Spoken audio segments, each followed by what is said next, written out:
told that by my driver's license. And it is August 2nd at the Freiburg New Church Assembly, where we've been talking about the promises or covenants of God throughout this week. As the last, I believe, lecture talking about this theme, I always taught, I always was taught you tell them what you're going to tell them, you tell them, then you tell them what you told them. So with that, I have decided just to talk a little bit in the beginning, and we're going to go light speed through this because I'm assuming everyone knows all this stuff. This is Robert Keegan, and he, in leadership training, talks a lot about stage theory, and he goes through this transformation of mind, impulsive, instrumental, socialized, self-authoring, and then self-transforming mind. These mirror a lot of what Swedenborg would talk about in the stage theory that other people. I'm not going to go through all of them, but again, it's the concept of early childhood, growing into older kids, and as we grow, we need to achieve certain things so we can achieve the next level of thought. Then we get to someone else who's pretty famous, James Fowler and his stages of faith. George definitely read Fowler, as well as Erickson and Piaget. When I took a class with George where he talked about this, we had to read all of those people. So I know he definitely read those people. But here again, you get the idea. James Fowler was a theologian, and you get life getting tied with Scripture, and you get to this concept of primal faith all the way through to this universalizing faith. And again, sorry, boom. I wanted to put George Dole next to all of them because he deserves to be up there.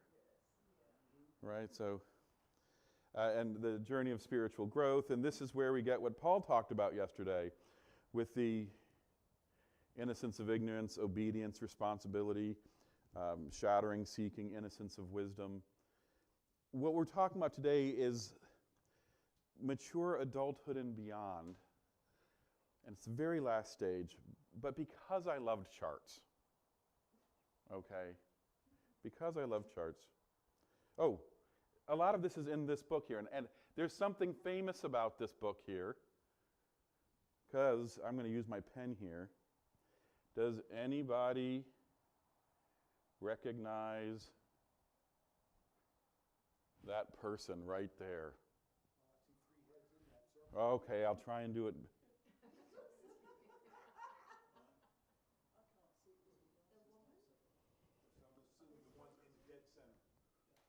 Can you zoom in? There you go. Now we know. I can't see. I don't. The answer is no. No. No? What? She's in this room. I can't. Oh, she's in this room. She is.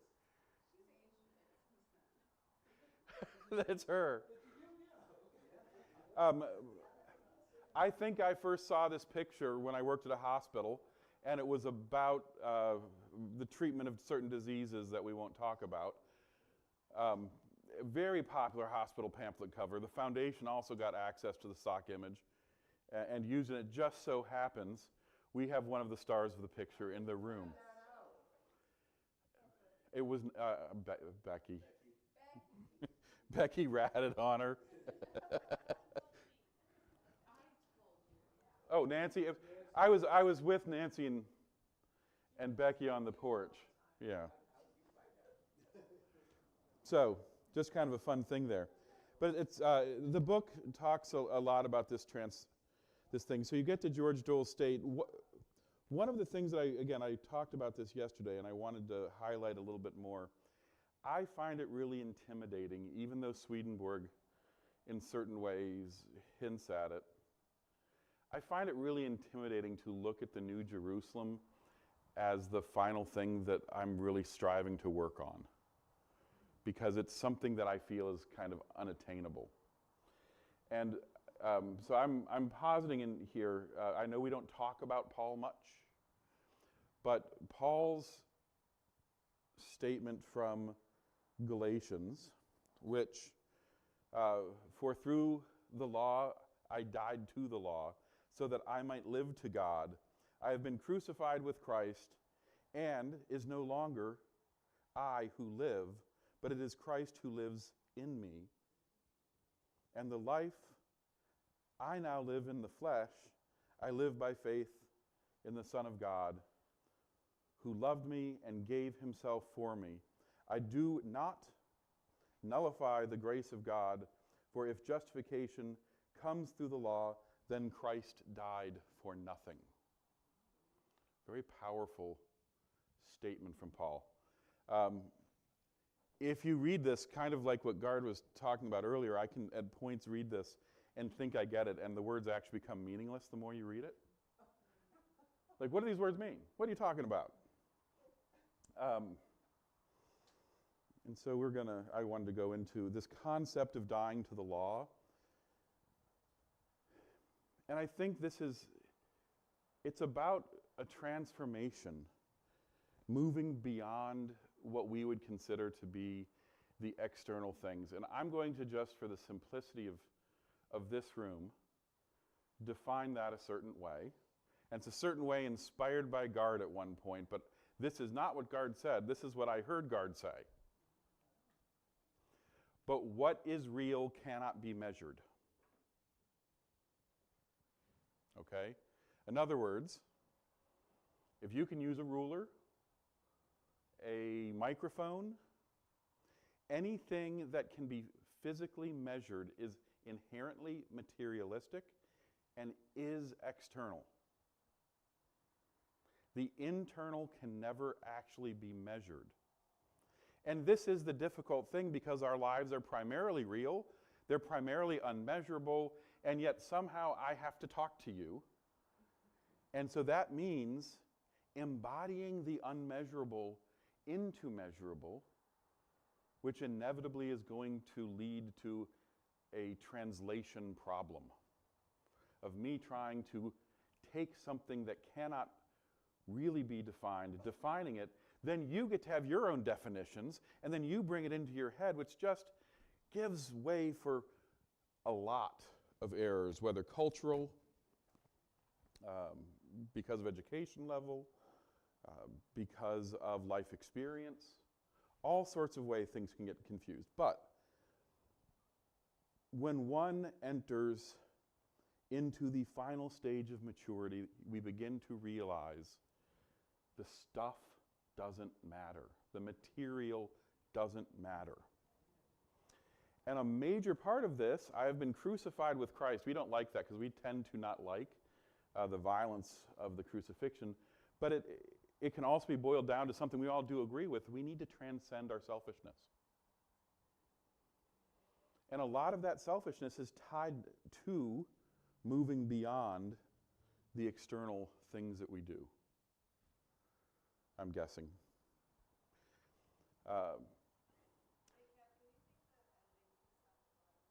Oh, sorry.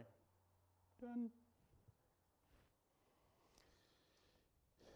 And then living by faith in the Son of God. Now, this is one of these weird things. When you hit the state of maturity,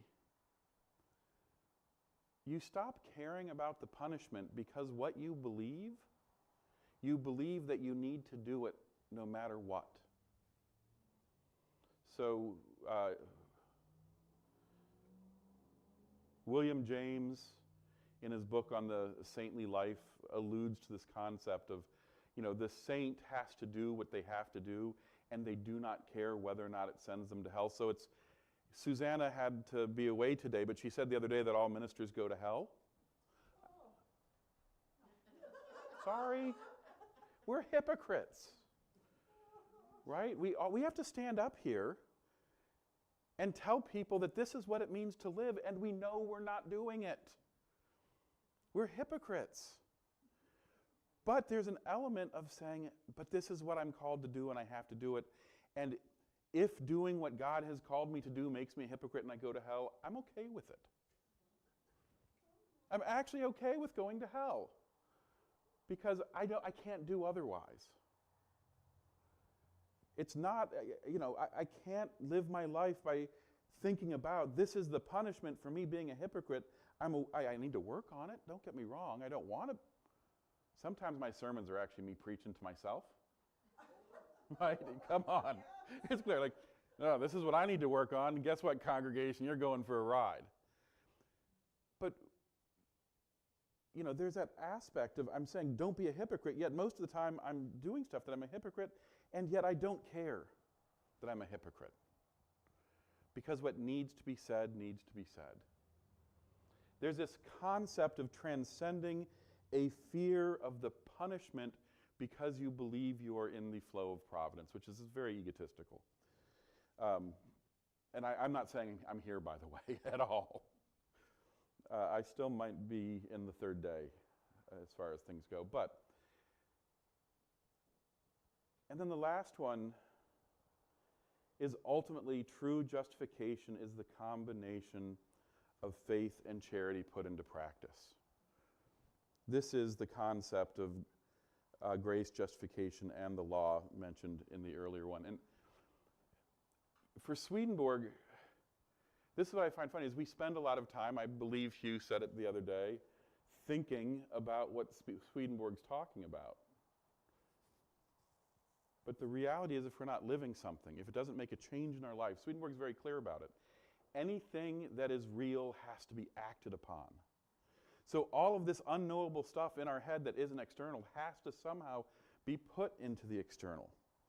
Otherwise, it's not real. But what does that mean? Paul is saying what he's saying in the midst of trying to deal with the fragmentation of the church. And he's trying to tell people, do what's important for you, but don't let it destroy the church. Don't just sit there and close your door. You need to be active, yet don't let the church be destroyed even though you disagree. Like that. All of the epistles, by the way, are about church fights. Right? We don't spend a lot of time reading the epistles. The epistles are about Paul trying to keep people unified. He's actively trying to say, overcome your garbage and love each other. It's a pretty powerful message. Oftentimes when we think of this stage of spiritual maturity, it's oftentimes thought of as the old sage, not sage, but the old wise person. Being the person who's kind of saying, you just don't have enough vision. Stop worrying about that and come together about what really matters. Like when you think about the word sage, we think about that wise person who gives the advice, which is normally about, you'll get past it. Let's come together and do things. That's what this whole kind of concept of spiritual maturity talks about in Paul's thing. And then, getting back to the stage thing here, since I talked about that last stage just really quickly, I put all of Keegan, Fowler, and Dole in a chart where you can see how they parallel, which I think is a neat comparison. And I did it for me. I'm not saying I'm going to lecture on it in a significant way. If you like it and you're interested, you can email me and I'll send you a copy of my chart here. But it's a fun little comparison of how they divide up the world. But there are problems with stage theory. These are the classic complaints around Keegan, Fowler, and Dole. That Keegan is a cognitive elite. You have to have a Western education and a Western perspective, and you have to be kind of an elitist to achieve the highest ranks of what he talks about. Very intellectual, has cultural bias, very hard to measure. For Fowler, it's very Christian, linear basis.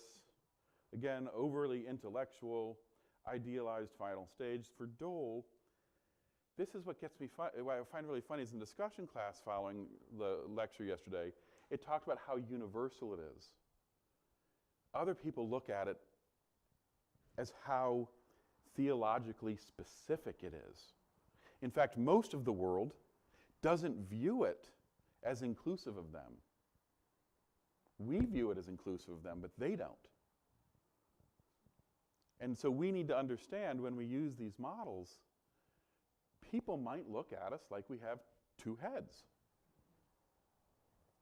They say it's not based in empiricism, it's based in personal experience. So it's really tough to measure. Again, idealized. Some people are uncomfortable with the way in which it hovers back and forth between psychological and spiritual terms. But all of them, stage thinking, the big criticism is life linear? Does it have to go step by step by step by step? These stage theories offer that it does. Some people really disagree that they're too neat. And this is where internal family systems, I don't think anybody in here is super well versed in it, but it's one of the neat new counseling approaches coming out. The internal family systems acknowledges the concept that you have different aspects of your being that are always fighting for control. And so maybe it is linear, but we are actually so complex that we need to work on all these parts in a linear fashion, but that doesn't mean one linear part is actually taking over the other linear part. And so our life seems to be not linear because different shifts are happening within us. And I'm going to talk about that in a little bit later more clearly. The other thing is implied value hierarchy. All of these things say getting to the end is what's really important. And I don't know if that is true for God. I don't know if God actually designed us all to get to the end. If we were designed all to get to the end and God wanted that, it would occur. But there is diversity, and that's part of the design plan. So we need to be very careful that sometimes the implied value hierarchy can be very insulting to people who are not in agreement with what it is we're doing or our values. So those are just kind of my little warnings there. Primarily, this is also hinted at, and somebody asked at one point about where it was, but Swedenborg's concept of stages is also rooted in his concept of the transformation of the churches, which he actually, oddly enough, dies before completing his work. And a man in England created a book called The Five Ages, where he tried from other writings of Swedenborg to flesh it out. And it's a delightful work. But today, maturity, the new church, the book of Revelation. And with this, I want to say, I sometimes upset people when I talk about Swedenborg because they don't agree with me. And so I like to talk about Swedenborg's statement of now it is permitted. One of the greatest things is that Swedenborg gives us permission to have our own understanding. So what I say is not a prescription of what you have to believe. You can believe what you want to believe. We are permitted each to enter into these mysteries on our own. At points I say things that people don't like because I tend to like to go back to the text, and there are some very popular connotations that we have put in place that are not reflective in the text, and those are all okay translations and beliefs. But when we come to the New Jerusalem, we oftentimes talk about it is a place for all people and all faiths, and anyone can enter. That is specifically not said by Swedenborg. The New Jerusalem is a Christian heaven. Jesus is the core of it. It is bounded by a wall, which I'll talk about really quickly later too. That is the Ten Commandments. And the Ten Commandments are the access into them. So we need to understand, in Swedenborg's writing, it is distinctly Christian. It is not nearly as universal in what he writes. Now, in how we understand it and in what he means, we can have a lot of debate about these topics because remember when I talked about that whole crazy thing about getting rid of the external? Alrighty, let's see. I'm going to pop over here, go to slide 18. In the book of Revelation, it is written, I saw a new heaven and new earth, for the first heaven and the first earth has passed away, and the sea was no more. The acknowledgement of the Lord as the God of heaven and earth and a life according to the commandments of the Decalogue is what Swedenborg says specifically this is referring to. One of my favorite things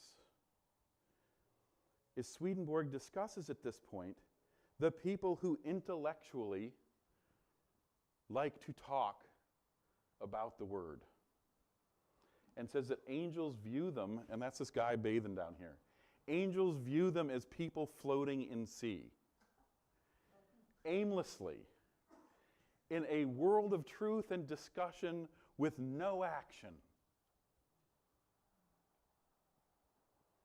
Just floating. Because if it's not being put to use, if it's not transforming lives, if it is not actively loving, you're just floating. But this concept, still in Swedenborg's writing, is a very Christian message. Even those people who are Christian, who believe and don't do, aren't believed to be believing. Does that make sense? We have an intellectual understanding. But unless we live it, we don't actually have belief. So then the holy city, New Jerusalem, comes down out of heaven, prepared as a bride adorned for her husband. The new church, to be established by the Lord at the end of the previous one, which will be affiliated with the new heaven and possess divine truths in its doctrines and in its life. These divine truths are specifically Christian. The people who are entering the New Jerusalem by Swedenborg's statement are people who have a professed belief in the Lord. What we have done in some understandings is say, like Gard does, I don't understand who the Lord is.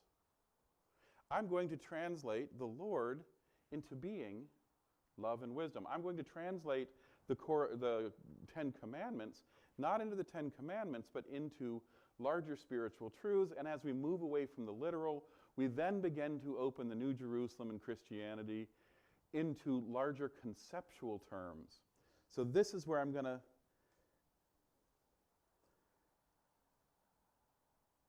go, and it's going to be going into what I would call Kevin land, but it may also be called guard space to some degree. This is going to the land without measurements. If I were to ask you to close your eyes and go on a trip to the New Jerusalem, would you be able to understand the New Jerusalem in terms of qualities and not physical objects?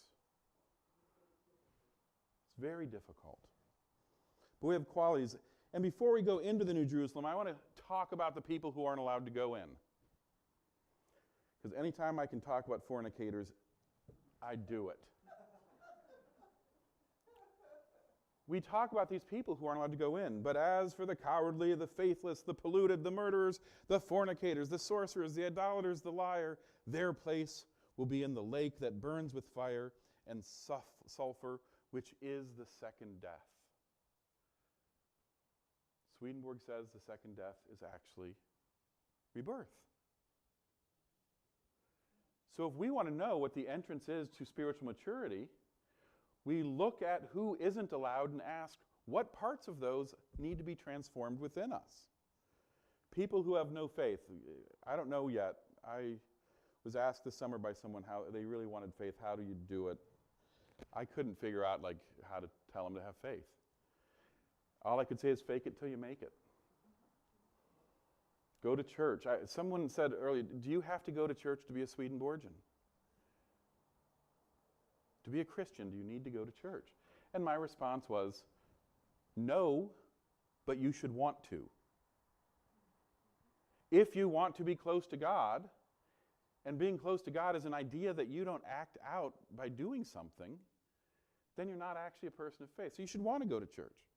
So that's what I said. My response was, people who have no faith, was to go to church and do your best to act on it. And then through doing that action, if I work on the physical action of doing things that people of faith do on the outside, the Lord works on the inside. I don't have the ability to transform faith. Only the Lord does. But you have to do your part. So if you want faith, you have to start doing the things that faith does. And eventually, when you hit the later levels of getting into the New Jerusalem, you will have been transformed by the Lord with faith. People who have no charity for the neighbor. What do you do? What do you do for your neighbor? What do you do for the people? Do you open the door for them? When you're driving and somebody has a turn signal in, do you let them in? What are the good thoughts of active thoughts that you have towards your neighbor? And what does it mean to do them outwardly so the Lord can actually help you have charity for the neighbor? Caught up in evils, what you do matters. Who you associate with matters. We can work on these outside things, have them transformed by the Lord. Murderers, hostility and hatred and vengefulness. I mean, I can go through all of them, but I think people can see them for what they are. We need to work on the coward, the faithless, polluted, murderers, fornicators, sorcerers, and idolaters and liars, part of our spiritual growth, to hit spiritual maturity. But so often what we want to do is, I'm not any of those guys. I did a class on the 10 Commandments once to a Baptist church, and the guy after my first session said, you know, until today I thought I was a good Christian. I hadn't killed anybody, but I left today thinking, oh my gosh, I'm killing people all the time because I actually have in my heart a dislike of someone so great that it makes me wish for their demise even though I'm not doing it. We live in politically volatile times. A lot of us probably suffer from this. No matter which side of the fence you're on, both sides like to really hate each other. Hate, anger, vengefulness are not found in heaven. We need to work on those things.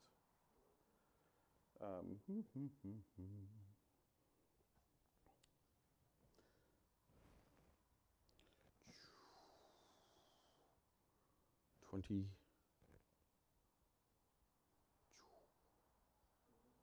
Wipe away every tear, crying, mourning. Do I have the wrong number there? Okay. I gave an Easter sermon probably last year at this point where it was titled, So What? Jesus died, so what? What does it mean that Jesus died? The Lord tells us it means that we shouldn't be scared of death. How much of our lives are ruled by fear of death? By fear of hunger. By fear of a lot of things. We live by fear. What is commonly understood is in a state of spiritual maturity, fear no longer can get hold of us because we have faith in providence. I'm not saying I'm 100% there, but my life has given me a lot of faith in providence, and I have a lot easier time with aspects of myself saying, I am making this worse because I am claiming to have control over what the future is, and I don't know. But oftentimes this question of loss of fear or concern is all over the material things, right? So this shedding of the material that I talked about earlier, if we start saying, I close my eyes, my coffee table does not matter to me, yet I need it, right? Like I want to put my coffee down. I like having something to put this here. I'm not saying this stuff isn't important in what it means to exist, and yet, when you close your eyes and think about what's real, this isn't important except to the degree it helps me live what is important. This pulpit is good because it helps me deliver a lecture. It is not good because it historically had someone who stood at it 20 years ago who I may or may not have really known. Someone asked me, and you can insert, what do you think of insert president? You know, it could be Biden, it could be Trump. My first response is, you know what? I don't know them. I know what they do in terms of what I see on TV, but you know what I know enough about television to know? If it's on a TV, it has been edited by at least 5 people. It's not real. It is an approximation. It's an appearance of truth. And I need to have some separation of acknowledging I can't know someone unless I do what Garb was talking about this morning. Did I sit down and have a conversation with them and say, I care about you enough that I'm going to listen and understand what you have to say. I'm going to be in a relationship with you. Then you can begin to actually come close to approximating. Anything on a screen is a one-way. It's not a real relationship. So, with all of these things said, I'm going to take you on a trip to the New Jerusalem. The New Jerusalem, we want to get rid of all this fear. We want to have faith. We want to transform all these things. The New Jerusalem supposedly holds the keys to us. And you know what? The Bible actually isn't clear on what it looks like. We think it is because we read dimensions. It talks about how wide it is and talks about how tall it is. It doesn't say whether or not it's a ziggurat or a square. Ziggurat's a pointed, like pyramid type of thing. So the thing in the holy city on the bottom right of the screen there, well, that's tall, but it's not square. But it says it's 4 square. Is it calling airspace? Or is it just a giant brick? Now, for those people who like to be stuck in trying to think of what the New Jerusalem is, I like to use this slide that people at Almont saw when I talked about it. This is how tall the New Jerusalem is in Scripture. If anybody here uses Musk's phone system or internet system or SkyTel or net, whatever, Skylink, Starlink. Here's the reality of where our satellites actually fly in our atmosphere. It's highly... Okay, somebody didn't see it. All right, ready? I'm going to... Okay, we'll go back here just for... There you go. You can see it. There you go. I saw people in the back room who didn't see it. Anyway, it's absurd. This would be, in modern constructions, a 1,000-story building. Only, by the way, only 144,000 people were going to live in it. Right? Yes. It's absurd. This is the actual dimensions in the United States of how it would sit on our country. If you had 3 gates, these 3 gates that's so easy to enter. One would be in Boston, one would be in D.C., and one would be like down somewhere in Georgia. On one side. It's not that easy to get into. You have to walk a long way. So when we take this trip, I want us to not think about the absurdity of the streets of transparent gold. I've seen a lot of things in life. I've never seen any transparent gold.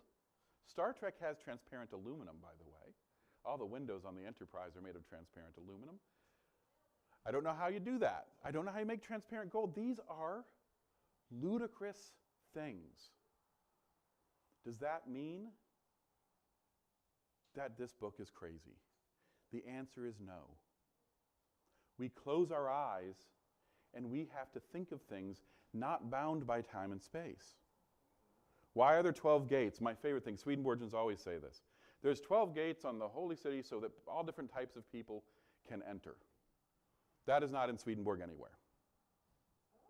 Oh, what is in Swedenborg is there's a north, south, east, and west, which corresponds to people coming from any direction. The 12 gates have a different correspondence. The 12 gates correspond to the 12 apostles, the 12 tribes. I was gonna get there. It's all good, Roz. The 12 tribes, and as we know, the tribes in the land of the Holy Land represent our spiritual selves, so they're actually the 12 characteristics that Roz was talking about. So you want to enter the holy city, you actually have to enter all 12 gates. You can't do it with your eyes open in the material world. You can only do it if you understand it in a non-physical sense. You have to work on the entirety of your being. This is one of the things I like about the internal family systems therapy, is it's actually trying to have people look at their spiritual journey as working on these different parts of their being and entering all the gates of the holy city at the same time. The wall is not about keeping people out in the way we think about it. The wall is about a boundary of community. People who agree on a certain subset of rules. Those rules by Swedenborg, what really impressed me when I went reading through Revelation, you hit the holy city, and the number of times Swedenborg uses the word Decalogue in relations to the holy city is phenomenal. Decalogue means 10 Commandments for Swedenborg. Yeah. So even going to the very end, he openly states the 10 Commandments are the most important thing. The holy city, there's another fun picture of it. This wall surrounding the holy city is a wall surrounding the virtues, the ideas that are based in the 10 Commandments. Each one of the doors has... I'm going to tell you the thing that I'm most upset at Swedenborg about right now. Okay? He talks about all 12 tribes and says this is what the tribe means. I can show you this list of, here you go, boom. Reuben is seeing, Simeon is hearing, Levi is adhering, Judah is confessing, and we have all these great correspondences: judging, struggling, a troop, blessedness, reward, cohabitation, adding. But Joseph's weird because his kids are there. And then Benjamin. So then Swedenborg says, so each of these gates are linked to one of the 12 tribes, and in each gate is one of the apostles, and the apostles is this new truth. Swedenborg never tells us what the apostles really mean. He tells us 3. We don't know what they mean. I wish he would have gotten to that. I wish there would be more clarity. But yet again, isn't that kind of fun that we have to struggle with the meaning of what does the apostle mean to be the ultimate truth that lets us in that door? But when we look at these general pictures, each one of these apostles are different truths, doctrines, teachings of the Lord that we incorporate, and they're not there to keep people out, but to introduce them as they enter. They're not guards so much as they are nurturers. So when I look at this holy city and I think to myself, man, I have to divide myself into 12 pieces, work on each of these 12 pieces, be introduced to all these truths that I have to struggle to figure out what they are. I don't understand how on earth I'm supposed to do it. Much like guard, the more I look at it, the more I'm like, I can't use this. I'm trying to open my mind to this concept of a love of God that's so pure you can see through it. A road is about a journey. Gold is about God, and it's transparent. What does that mean? A tree that grows on both sides of the river.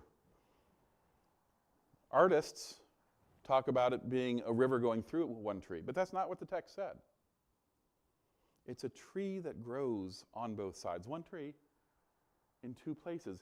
In space and time, it makes no sense.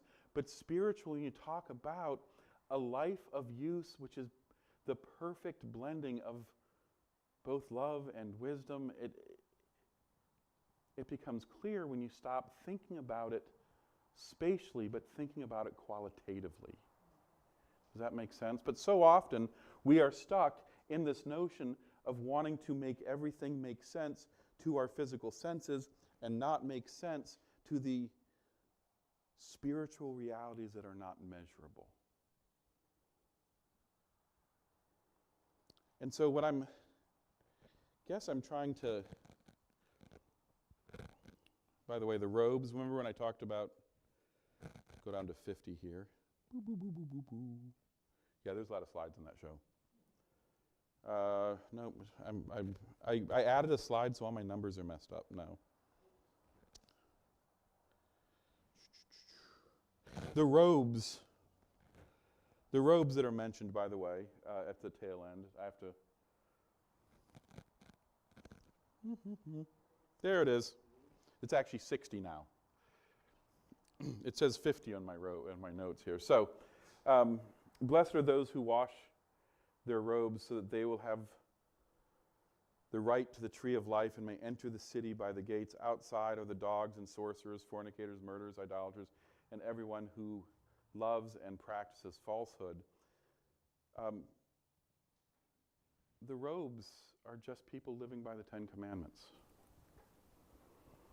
Swedenborg says everything that we need for salvation can be found in living the Ten Commandments. It doesn't necessarily say that it's good to just do the law. Just inherently good. I'm doing it because God told me to do it. Stage theory says, no, you need to get past all this stuff. But Swedenborg says, no, you don't. Doing it because God said so is okay. That's the first step. Maybe you'll go deeper, maybe you won't. But eventually, if you get to this place of spiritual maturity that we have come to define, you're not getting rid of the commandments. You're still living the commandments. You just don't need to be told what they are because you want to live them. You live them no matter what anybody says. Anyone here ever watch television? Okay, do you know that especially if you're over... I'm in a great place right now. It is great for me to watch TV. Do you know why? Marketers don't care about me. I am an unprofitable market because it's very unlikely that I will buy something for me. Who do they want to get? They want to get teens and seniors. And what do they sell to teens? Being hip, cool, and fame. What do you sell to seniors? Anyone know? Insurance. So that's not what's being. That's not actually what's being sold. Fear. If you don't buy this, the fear is what's actually sold. The more we watch these advertisements, the more we watch things, the more we're buying fear. The last stage of spiritual development, or we'll say trusting in divine providence, goes against what the marketers are trying to sell us. The marketers want you to say, my grandkids will not love me if I don't hear well enough. Anyone see those hearing aid commercials? Always ends with a grandkid hugging their parent. My life isn't going to be good enough unless they're always using fear, and they're implanting this fear within us. Facebook algorithms, by the way, implant these sorts of things as well. We need to be careful to understand what we're eating, and this is about getting into that inner thing. What are the lines around the holy city that we need to transcend, that we need to get through, that we need to overcome? And love God and love your neighbor. It all boils down to that. And don't be worried. God is there. Somehow we have to use those very simple things to say and transition them into a messy, nasty, difficult life. How do you get there? How many times in your life have you been confronted with the horrific problem that you didn't see the end of, and yet you got through it? I know I have. I'm the youngest. No, maybe not the youngest in the room. I'm close to it. Other people, I'm assuming, have more life experience than me. I have been through more times than I can count situations where I thought my life was ending, and yet it didn't. When I actually started practicing the simple mantra of, I don't know the future, I've faced problems before, I need to trust in God to carry me through. I need to do what's right. I need to trust in the literal 10 Commandments. And the spiritual realities came through. I'm not at the final place yet. I can't necessarily tell you what the final place is. What I can tell you is the externals of the 10 Commandments are my ability to work with the tools that I have. It's how I communicate with others. It's how others communicate with me. And we are brought into spiritual maturity, I believe, through the 10 Commandments and the truths taught by the church, which is why I believe the church is so incredibly important. With that, I'll stop for a question or two. You have 2 minutes. I know. I'll just, yes or no questions.